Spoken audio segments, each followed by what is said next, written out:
Hey, so I don't really do videos about like really sensitive topics. Well, I mean, I guess I kind of do, but only ones that are sensitive to me, I guess. But um, I don't really talk that much about current events. But I was thinking about how racially charged a lot of the public discourse is lately. Um, with the protests and wanting to defund the police and stuff like that, and with the Black Lives Matter movement.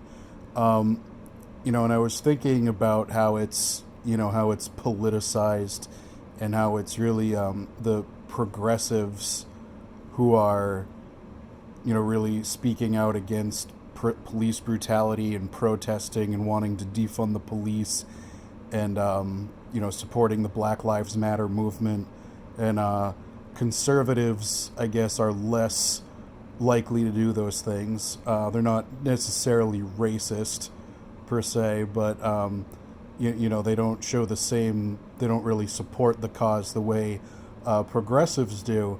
But one thing that conservatives have been doing, I notice, that has been really helpful. That whenever things get racially charged, in our public discourse, or whatever you want to call it, they conservatives end up getting obsessed with and talking about how Abraham Lincoln freed the slaves, and that the KKK once had Democrats as members. Um, so they like to emphasize that um, Abraham Lincoln was a Republican and he freed the slaves, and that Democrats were members of the KKK at one point, which is really, really helpful information. And I think if we just keep talking about that, but don't acknowledge the other thing. I know a lot of conservatives will talk about that, but at the same time they'll deny that systemic racism exists.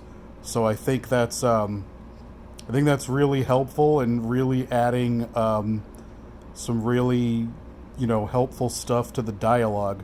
So I think if we just deny that systemic racism exists, but constantly talk about how Abraham Lincoln freed the slaves and that Democrats used to be in the KKK, I think that'll really help the country and ease racial tension and possibly end racism.